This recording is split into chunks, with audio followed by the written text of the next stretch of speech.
একদম নিরামিষ পটলের এই রেসিপিটা একবার বানিয়ে দেখবেন। এত সুন্দর খেতে হয়, দারুণ খেতে হয়, আর সব কিছুর সাথেই ভালো লাগে, ভাত রুটি সব কিছুর সাথেই। তার জন্য আমি কিছুটা ছানা নিয়ে নিয়েছি। এবার ছানাটাকে একটু মেখে নেবো হাত দিয়ে চটকে। তারপরে আমি দিয়ে দিলাম ওই 1 চামচের মতো ময়দা, আর একটুখানি কিশমিশ কুচি, আর 2টো কাঁচা লঙ্কাকে গ্রেট করে এর মধ্যে দিয়ে দিচ্ছি। এবার খুব ভালো করে এটাকে মেখে নেব। তো এইরকম পুরভরা পটলের রেসিপিটা কিন্তু সত্যিই দারুণ হয়, একবার বানিয়ে দেখবেন। খুব ভালো করে ময়দাটা মেখে নিয়েছি, আর একটুও পুর বেরিয়ে যাবে না যদি এইভাবে করেন রান্নাটা। এবার গ্যাসের মধ্যে কড়াই বসিয়ে দিয়েছি। কড়াইয়ে কিন্তু আমি 1 ড্রপ তেল দিয়েছিলাম।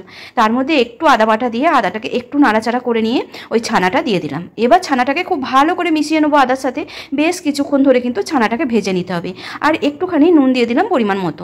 এবার খুব ভালো করে ছানাটাকে একদম ভাজা ভাজা করে নিতে হবে, আর একদম যাতে একটা শক্ত শক্ত ডো তৈরি হয়ে যায় সেরকম করতে হবে। আর একটুখানি কসুরি মেথি দিয়ে দিলাম। এবার খুব ভালো করে মিশিয়ে নেবো সব কিছুকে, কারণ ছানার সঙ্গে কসুরি মেথিটা খুব ভালো যায়। ব্যাস, ছানা রেডি হয়ে গেছে। এবার এটাকে নামিয়ে একটু ঠান্ডা করে নেবো। খুব ভালো করে কিন্তু ঠান্ডা করে নিতে হবে। এবার আমি কিছু পটল নিয়েছি। পটলগুলোকে কিন্তু আমি আগেই ভালো করে ধুয়ে নিয়েছি।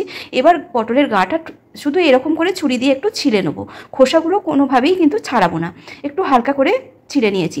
এবার একদিকটা ছোট্ট করে কাটবো, আর একদিকটা একটু বড় করে কেটে নেবো। একটু বড় করে, মানে খুব বড় না, মানে একটু চওড়া করে কেটে নেবো। এবারে এই চওড়া দিকটা দিয়ে একটুখানি মুখটা খুলে নেবো ছুরি দিয়ে। তারপরে এটাকে চামচ দিয়ে ওর ভেতরে যে বীজ বা শ্বাস সব কিছু আছে বের করে পটলের ভেতরটা পুরোপুরি খালি করে নেবো। মানে পটলের পেটটাকে পুরো পরিষ্কার করে খালি করে নিতে হবে। একদম এরকম করে খালি করে নিতে হবে। তবে যদি চামচ দিয়ে করেন খুব সহজেই কিন্তু করা যাবে। আর খেয়াল রাখতে হবে অন্য দিকটা যেন কোনোভাবেই ভেঙে না যায়, বা যেন গর্ত হয়ে না যায়। সব পটলগুলোকে একইভাবে ওইভাবে খালি করে নিয়েছি পেটগুলো। এবার কড়াইয়ের মধ্যে একটু রিফাইন অয়েল দিয়ে দিলাম। এবারে ওই পটলগুলোকে আমি দিয়ে দিচ্ছি, আর একটুখানি নাড়াচাড়া করে নেবো। খুব বেশি ভাজবো না, হালকা করে ভেজে নেবো পটলগুলো। উপর থেকে ভাজার সময় সামান্য একটুখানি নুন দিয়ে দেবো, যাতে পটলের ওপরের গায়ে যে নুনটা সেটা যেন ঠিকঠাক হয়ে যায়। এই জন্য একটু নুন দিয়ে দিলাম, খুব বেশি না। এবার আবারও একটু ভেজে নেবো। ব্যাস, পটলগুলো কিন্তু ভাজা হয়ে গেছে। এর থেকে বেশি আর ভাজবো না, সবুজ রঙটা কিন্তু থাকবে। এবার তুলে নিচ্ছি সব পটলগুলো। এবারে পটলগুলোকেও কিন্তু ঠান্ডা করে নেবো। পটলগুলো একটু ঠান্ডা হয়ে গেছে। এবার ছানার পুরটা নিয়ে নিয়েছি।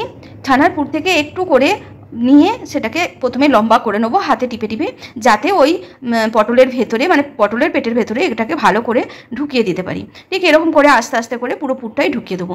তবে একবারে পুরোপুরি কিন্তু ভরে দেবো না, একটু করে মুখের কাছটা ফাঁকা রাখবো। তাহলে কিন্তু পটলের পুরটা একদমই বেরিয়ে যাবে না, একটু করে ফাঁকা রাখতেই হবে। ঠিক যেভাবে আমি ভরে ফাঁকা রাখছি এরকম করে, তাহলে একটু পুর বেরোবে না। এবার একটা মশলা বানিয়ে নেব। একটুখানি কাজু, কয়েকটা কাজু, একটু ভিজিয়ে রাখা খোসা ছাড়ানো চিনেবাদাম, আর 2 চামচের মতো দই দিয়ে এর একটা পেস্ট বানিয়ে নেবো। মিহি পেস্ট একটা বানিয়ে নেবো। এবার যে কড়াইয়ে আমি পটলগুলো ভেজেছিলাম তাতে একটু তেল বেঁচে গেছিলো, সেই তেলের মধ্যে দিয়ে দিলাম 1/2 চামচের মতো ঘি।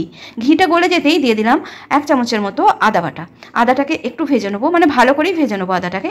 আর একটুখানি হলুদ গুঁড়ো দিয়ে দেবো, আর একটুখানি দিয়ে দেবো লঙ্কার গুঁড়ো, মানে ঝাল লঙ্কার গুঁড়ো। আর তো কোনো মশলাতে ঝাল দিইনি, তাই ঝালটা এই সময় যে যার বুঝে দিয়ে দিতে হবে। এবার ভালো করে হলুদ লঙ্কার আদাটাকে বেশ ভালো করে ভেজে নেবো। বেশ কিছুক্ষণ ভেজে নেবার পর গ্যাসটা একটু কমিয়ে দিয়ে তারপরে আমি ওই মশলাটা দিয়ে দিলাম, যেটা কাজু, দই আর বাদাম পেস্ট করেছিলাম। যেহেতু দই আছে তাই গ্যাসটা একটু কমিয়ে দিয়েছি। এবার ভালো করে আবারও সব কিছুকে কষিয়ে নেবো। কিছুক্ষণ কষানোর পর মিক্সিটা ধুয়ে একটু জল দিয়ে দিচ্ছি। জলটা দিয়ে আবারও বেশ কিছুক্ষণ ধরে কিন্তু মশলাটাকে কষাতে হবে। বেশ কিছুক্ষণ ধরে মশলা ভাজা ভাজা করে নিয়েছি। এবার দিয়ে দিচ্ছি একটু চিনি, 1 চামচের মতো চিনি দিয়েছি। নিরামিষ তরকারি, তাতে তো চিনিটা একটু দিতেই হবে। আর পরিমাণ মতো নুন, আর দিয়ে দিলাম কাশ্মীরি লঙ্কার গুঁড়ো, এটা কালারের জন্য, এটা আমরা সবাই জানি। এবার সব কিছুকে ভালো করে মিশিয়ে দিলাম। বেশ ভালো করে কষিয়ে নিয়েছি কিছুক্ষণ ধরে। এবারে আবারও একটু জল দিয়ে দিলাম, ওই মিক্সিটা ধুয়ে আর একটু জল দিয়ে ঝোলটাকে বেশ কিছুক্ষণ ধরে কিন্তু ফুটিয়ে নেবো। একটুখানি ফুটে যাওয়ার পর আমি ওই পুরভরা পটলগুলোকে দিয়ে দিচ্ছি। দিয়ে ভালো করে ঝোলের মধ্যে ঢুকিয়ে দেবো। এই রান্নাটা সত্যি দারুণ লাগে, নিরামিষ রান্না। এটা থাকলে কিন্তু আর অন্য কিছু দরকারই হয় না। বেশ ভালো করে সব কিছুকে পটলের সাথে মিশিয়ে দিয়ে ঢাকা দিয়ে গ্যাসটাকে কমিয়ে দিয়ে 10 থেকে 15 মিনিট রান্না করব। খুব বেশি রান্না করার দরকার নেই, কারণ পটল ভেতরটা যেহেতু খালি, সেজন্য কিন্তু এমনিতেই ওটা ভাজার সময়তে অনেকখানি সেদ্ধ হয়ে গেছে। বেশ কিছুক্ষণ ধরে ফুটিয়ে নিয়েছি, বেশ ভালো রকম সেদ্ধ হয়ে গেছে। এবার একটুখানি গরম মশলা গুঁড়ো আর একটু ঘি শেষের দিকে দিয়ে ভালো করে মিশিয়ে নেবো, কারণ নিরামিষ তরকারিতে গরম মশলা ঘিটা তো খুব ভালো লাগে। আর কয়েকটা কাঁচা লঙ্কা দিয়ে দিলাম, দিয়ে একটু ফুটিয়ে এবার গ্যাসটাকে অফ করে দেবো। তারপরে কিছুক্ষণ রেখে দেবো, রেখে দিয়ে তারপরে এটাকে পরিবেশন করব। এটা কিন্তু দারুণ লাগে। আমি কেটে দেখিয়ে দেবো ভেতরে পুরটা কতটা সুন্দরভাবে ভরা আছে, একটুও বেরোয়নি, আর বেশ সুন্দরভাবে কিন্তু জমে গেছে, সেটাও দেখিয়ে দিচ্ছি। একটা পটলকে আমি কেটে দেখিয়ে দিচ্ছি যে কেমন পুরটা ভেতরে একদম ঠিকঠাক রয়ে গেছে।